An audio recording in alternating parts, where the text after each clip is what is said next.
Hey everyone, my name is Chandan Singh and I mentor of 1000 student.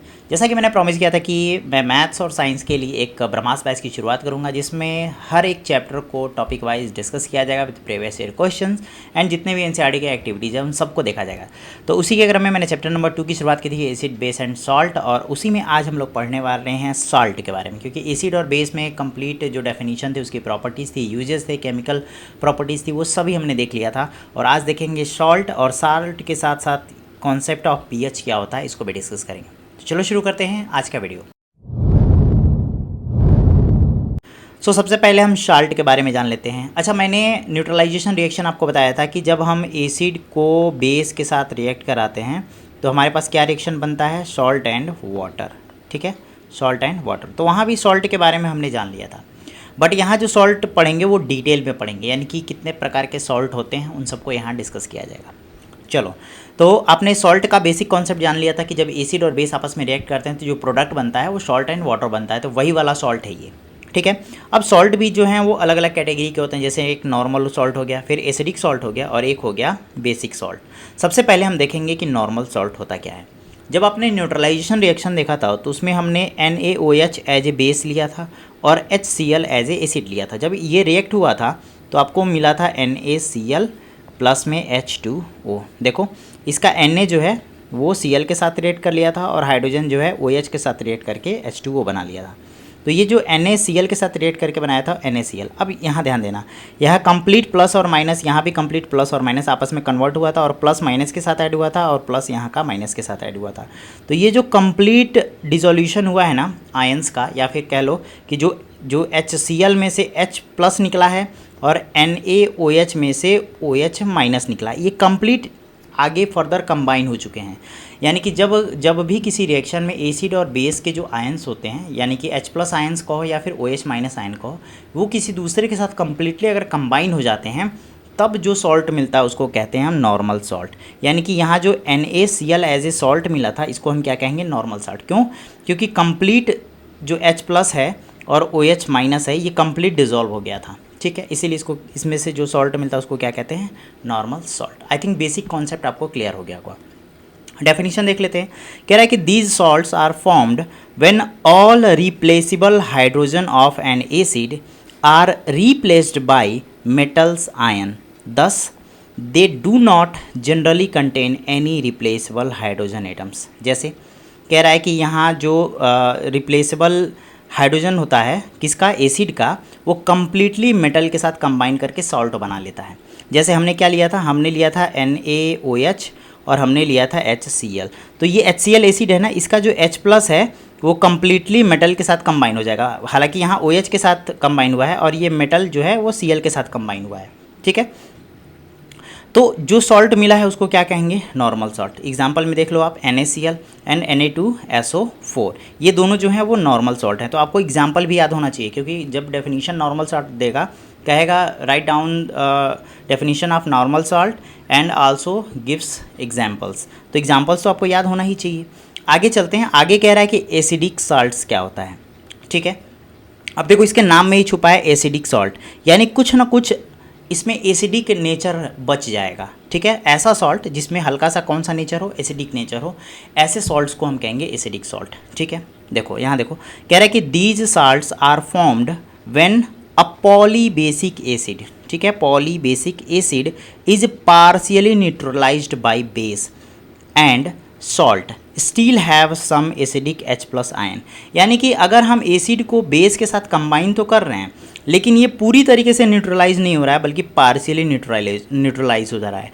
और जो हमको salt मिल रहा है, ठीक है, उसमें H प्लस आयन का कंसनट्रेशन अभी भी बचा हुआ है। और H प्लस आयन का कंसनट्रेशन बचने का क्या मतलब है कि अभी भी उसके अंदर एसिडिक का नेचर है। तो सॉल्ट तो मिला, लेकिन उसके साथ कौन सा नेचर है, एसिडिक नेचर है। इसीलिए ऐसे सॉल्ट को हम एसिडिक सॉल्ट कहेंगे। क्लियर है, एसिडिक सॉल्ट समझ में आ गया। इसके एग्जांपल्स क्या होते हैं, तो इसके एग्जांपल है NaHCO3, इसको पढ़ते हैं सोडियम बाई कार्बोनेट। हमने कहा था H जब बीच में आता है तो उसको बाई पढ़ते हैं, सोडियम बाई कार्बोनेट। ठीक है, और फिर यहाँ पे है NaHSO3, सोडियम बाई सल्फेट। ठीक है, एक सोडियम बाई कार्बोनेट, एक है सोडियम बाई सल्फेट। ये दोनों जो हैं वो एसिडिक साल्ट है। क्लियर है, देखो H छुपा हुआ है ना, यहाँ पे H बचा हुआ है, जब इसको डिसॉल्व करेंगे तो ये H प्लस आयन इसमें बचा रह जाएगा। चलो आगे है बेसिक सॉल्ट। तो इसमें भी नाम में ही छुपा है बेसिक नेचर का, इसमें अभी भी होगा ऐसा सॉल्ट जिसमें अभी भी क्या होगा, बेसिक नेचर होगा, यानी कि डिजॉल्व करने पर OH माइनस अभी भी इसमें कुछ ना कुछ बचा होगा। ऐसे सॉल्ट्स को हम कहेंगे बेसिक सॉल्ट्स। इसके डेफिनेशन को भी देख लेते हैं। कह रहा है कि these salts are formed when partial neutralisation of poly acidic bases with acid, यानी पॉली एसिडिक बेसिस को अगर एसिड के साथ न्यूट्रलाइज करते हैं तो वो पार्शियली न्यूट्रलाइज होता है, पूरी तरीके से न्यूट्रलाइज नहीं होता। And salt still have some basic OH ions, और जो सॉल्ट मिलेगा उसके पास अभी भी क्या है, सम OH आयंस है, किसका, बेस का। तो ऐसे सॉल्ट्स को हम कहेंगे बेसिक सॉल्ट। एग्जाम्पल क्या है, जैसे MgOHCl, ठीक है, MgOHCl। क्लियर है। अगला है फैमिलीज ऑफ सॉल्ट्स, यानी जो सॉल्ट्स होते हैं वो कितने तरह के होते हैं, बेसिकली ये वही है। ठीक है, तो जो सॉल्ट्स होते हैं ना उसका फॉर्मेशन हम सल्फेट के बेसिस पे भी करते हैं, नाइट्रेट के बेसिस पे भी करते हैं और क्लोराइड के बेसिस पे करते हैं। ठीक है, बशर्ते ये डिपेंड करता है कि कौन सा उसमें चार्ज आके ऐड हुआ है। ठीक है, तो सल्फेट के बेसिस पे जो एसिड का सॉल्ट का जो फैमिली है वो देख लेते हैं, जैसे Na2SO4 sodium sulphate, K2SO4 potassium sulphate, MgSO4 magnesium sulphate and CaSO4 calcium sulphate. Clear है। अगर नाइट्रेट की बात करेंगे तो सब में नाइट्रेट होगा, जैसे देखो यहाँ NO3 NO3 NO3, तो ये नाइट्रेट की फैमिली हो गई। तो sodium nitrate, potassium nitrate and copper nitrate. ठीक है, फिर है क्लोराइड की फैमिली, तो potassium chloride, sodium chloride and calcium chloride and aluminium chloride, AlCl3 AlCl3। तो ये हो गया क्लोराइड की फैमिली, नाइट्रेट की फैमिली एंड सल्फेट की फैमिली। तो जहाँ सल्फेट होगा सल्फेट की फैमिली, जहाँ नाइट्रेट होगा नाइट्रेट की फैमिली, जहाँ क्लोरीन होगा वो क्लोरीन की फैमिली होगी। आई थिंक ये तीनों आपको समझ में आ गया होगा। अब चलते हैं आज के मोस्ट इंपॉर्टेंट टॉपिक की तरफ, कॉन्सेप्ट ऑफ pH। ठीक है, देखो कभी कभार ऐसा होता है कि कोई सॉल्यूशन या फिर एक्वा सॉल्यूशन जब हम लोग लेते हैं तो उसमें H+ आयन का कंसंट्रेशन या फिर OH आयन का कंसंट्रेशन बहुत ही लो होता है। इतना लो होता है कि हम उसको ऐसे नहीं बता पाएंगे on the basis of concentration, हम ये नहीं बता पाएंगे कि वो एसिडिक नेचर का है कि बेस नेचर का है। तो उसके लिए हमको ज़रूरत पड़ी है pH स्केल की। ठीक है, कॉन्सेप्ट ऑफ pH की। अब ये कॉन्सेप्ट ऑफ pH अगर हमको पता होगा तो इसके बेसिस पे हम बता पाएंगे कि कोई जो एक्वस सॉल्यूशन है वो एसिडिक नेचर का है कि बेसिक नेचर का है। अब pH स्केल होता क्या है, तो यहाँ पर आप देख सकते होगे यही है हमारा pH स्केल। ठीक है, इसमें नंबरिंग होती है 0 से लेके 14 तक।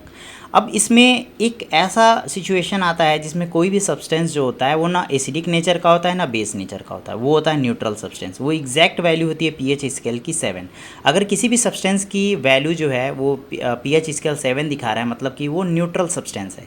लेकिन अगर pH से जैसे ही वैल्यू कम होना 7 से वैल्यू जैसे कम होना शुरू करेगा वो एसिडिक नेचर शो करेगा, और 7 से वैल्यू जैसे बढ़ना शुरू हो जाएगी वो बेस नेचर या फिर एल्कली नेचर का शो करेगा।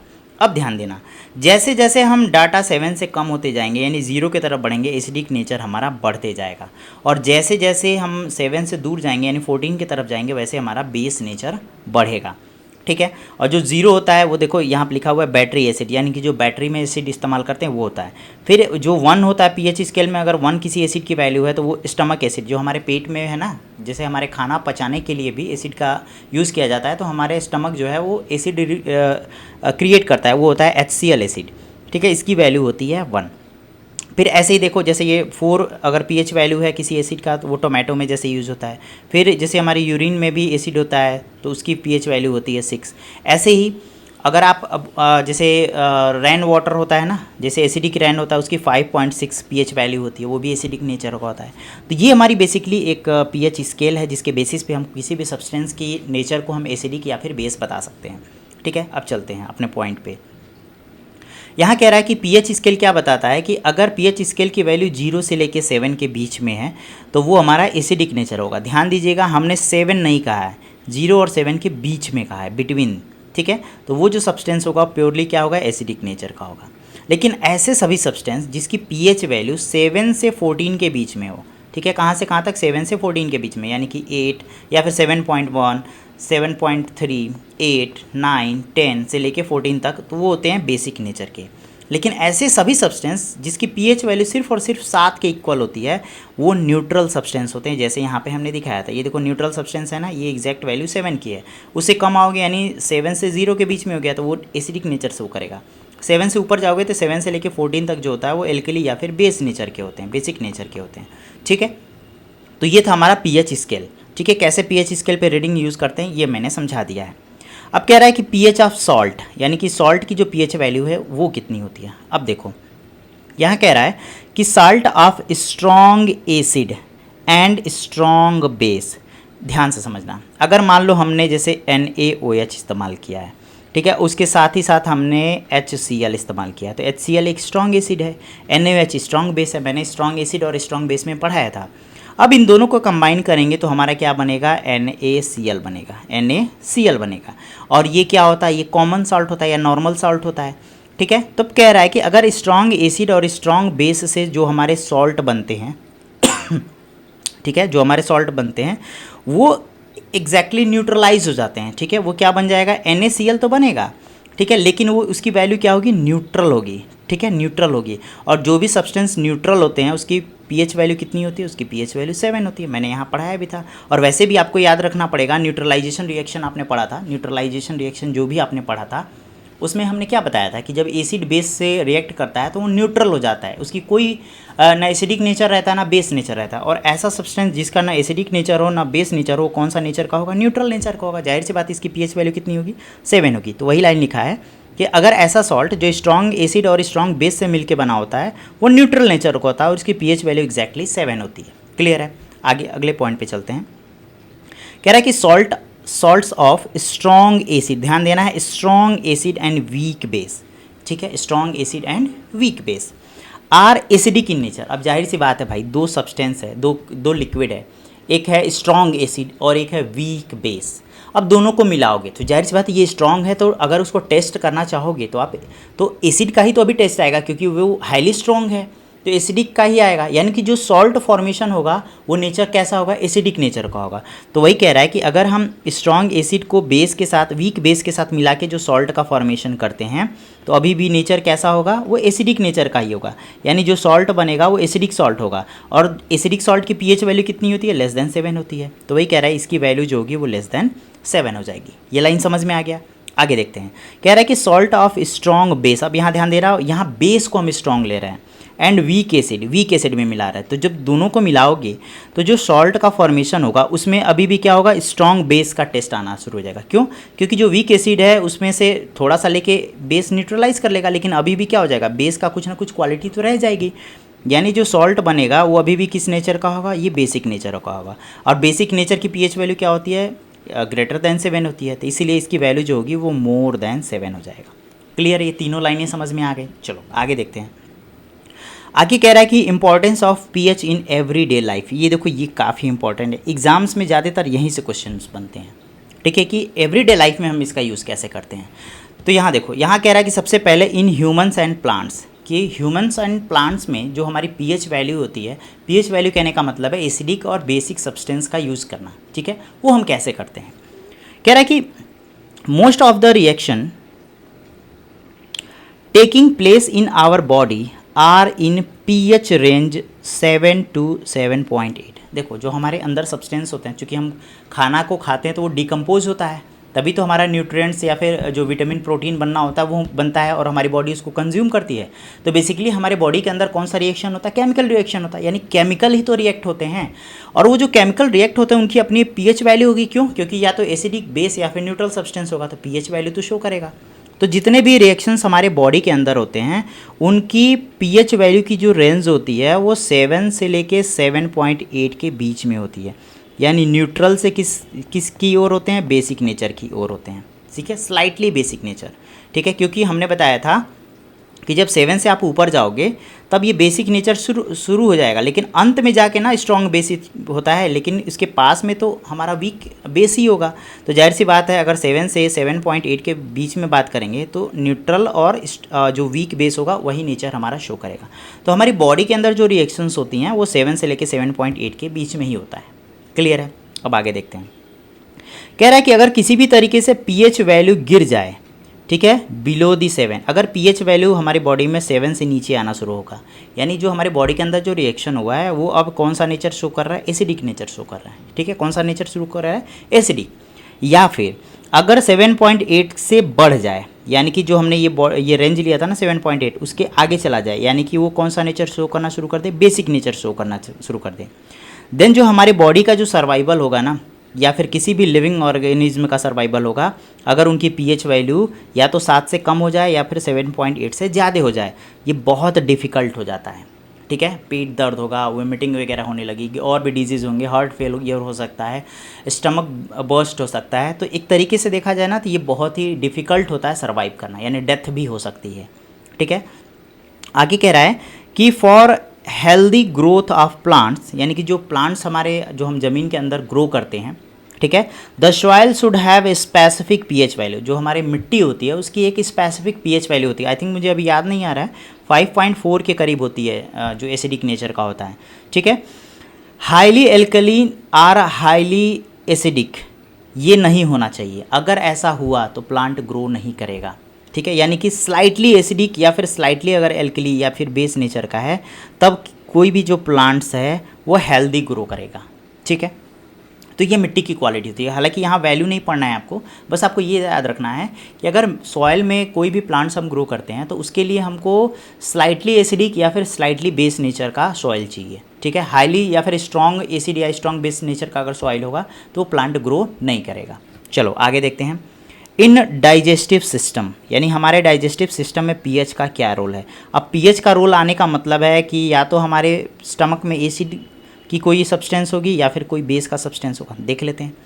कह रहा है कि hydrochloric acid is produced in our stomach. जैसे मैंने पहले भी बताया था ना कि हमारे बॉडी में HCl प्रोड्यूस होता है। ठीक है, क्यों? क्योंकि खाना पचाने के लिए हमको HCl की ज़रूरत पड़ती है, वही तो डिकम्पोज करेगा फूड को। Which helps in digestion of food, जो कि डाइजेशन में क्या करता है, हेल्प करता है। यानी कि ये एसिडिक नेचर तो हो गया ना, तो भाई हमारे डाइजेस्टिव सिस्टम में भी क्या पीएच स्केल का यूज़ तो करना ही पड़ेगा।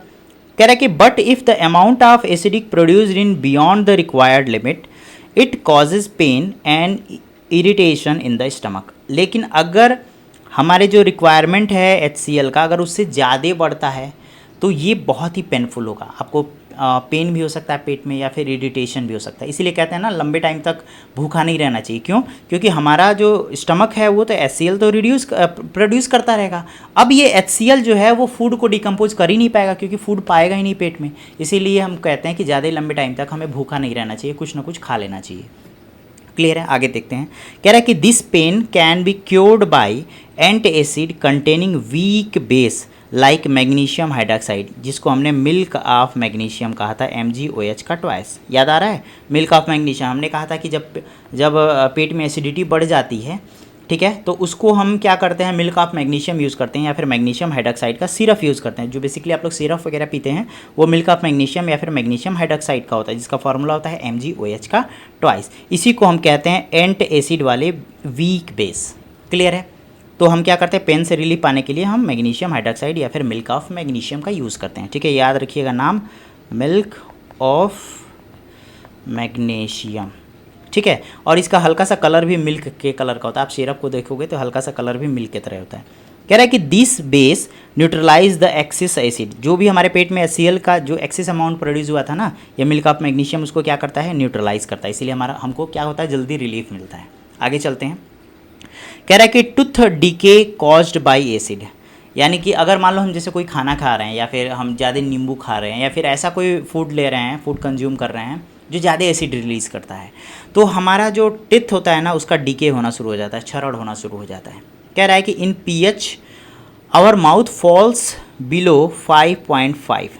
देखो, if the pH in our mouth falls below 5.5 the dissolution of calcium phosphate, जिसको हम टूथ इनेमल कहते हैं, स्टार्ट हो जाता है, जिसको हम क्या कहते हैं, टूथ डीके कहते हैं। अब ध्यान दो, अगर हमारे मुंह का पीएच वैल्यू 5.5 से कम होता है, यानी कि हमारी एसिडिक नेचर माउथ का क्या हो रहा है, बढ़ रहा है। 5.5 से नीचे जाने का क्या मतलब है कि हमारे मुंह में जो एसिडिटी है या फिर एसिडिक नेचर है, जो भी सोल्यूशन हमारे मुंह के अंदर होंगे वो एसिडिक नेचर उसका बढ़ रहा है। अब जाहिर सी बात है, जब ये बढ़ेगा तो हमारे जो टूथ का जो इनेमल है, जिसको हम कैल्शियम फॉस्फेट कहते हैं, ये धीरे धीरे रिएक्ट करके डीके होना शुरू हो जाएगा। इसको ही कहते हैं टूथ डीके।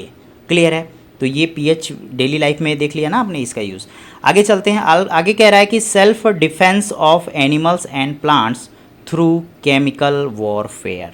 सेल्फ डिफेंस, कुछ एनिमल्स एंड प्लांट्स होते हैं, आपने देखा होगा जो उनका बाइट होता है वो हमें बहुत पेनफुल होता है। बेसिकली वो होता ही है कि वो अपने बॉडी से हमारे बॉडी के अंदर एसिड इंजेक्ट कर देते हैं, और वो एसिड जो है हमें बर्न आउट देते हैं या फिर पेन देते हैं, ठीक है। जैसे आपने हनी बी को देखा होगा या फिर जो येलो एंट होते हैं, ये जैसे ही हमारे बॉडी में बाइट करते हैं तो हमारे बॉडी में इंजेक्ट कर देते हैं मेथेनोइक एसिड, ठीक है, मेथेनोइक एसिड जिसको हम फॉर्मिक एसिड भी कहते हैं, ठीक है, मेथेनोइक एसिड को या फिर फॉर्मिक एसिड को, due to which we feel pain, जिसकी वजह से हमें पेन होता है। देखते होगे आप, हल्का सा गोल सा ये ऐसे ऊपर उभर जाता है और वो बहुत ज़्यादा खुजली भी करता है, पेनफुल भी होता है, ठीक है। अब देखो इससे रिलीफ कैसे पाते हैं, तो हमको जाहिर सी बात है अगर एसिड नेचर है तो हमको क्या चाहिए, बेस नेचर वाला कोई सोल्यूशन चाहिए। तो हम मिल्ड बेस यानी हल्का सा जो बेसिक नेचर का सोल्यूशन है वो बनाते हैं। किससे बनाते हैं, बेकिंग सोडा से बनाते हैं। और जब इसको यूज़ करते हैं तो यही जो पेन है हमको रिलीफ मिलना शुरू हो जाता है। तो याद करना है आपको, हनी बी और जो येलो एंट होते हैं उनके अंदर कौन सा एसिड होता है, मेथेनोइक एसिड या फिर फॉर्मिक एसिड। क्लियर है। अब देखो आगे है कि जो हमारे नेटल लीव्स होते हैं ना, ठीक है, नेटल लीव्स होते हैं वो अगर हमारे बॉडी में चुभ गए ना, उसके हेयर अगर हमारे बॉडी में चुभ जाते हैं तो वो भी मेथेनोइक एसिड रिलीज़ करते हैं, जिससे हमें बर्निंग पेन फील होता है, बहुत ही ज़्यादा जलन फील होती है, ठीक है। तो ये था सेल्फ डिफेंस ऑफ एनिमल या प्लांट थ्रू केमिकल वॉरफेयर, ठीक है। तो ये था हमारा पीएच, और जितने भी क्वेश्चंस पीएच से बन सकते थे वो सभी इसके अंदर ही होंगे। तो आई थिंक ये सभी चीज़ें आपको समझ में आई होंगी। मिलते हैं आपसे अगले वीडियो में।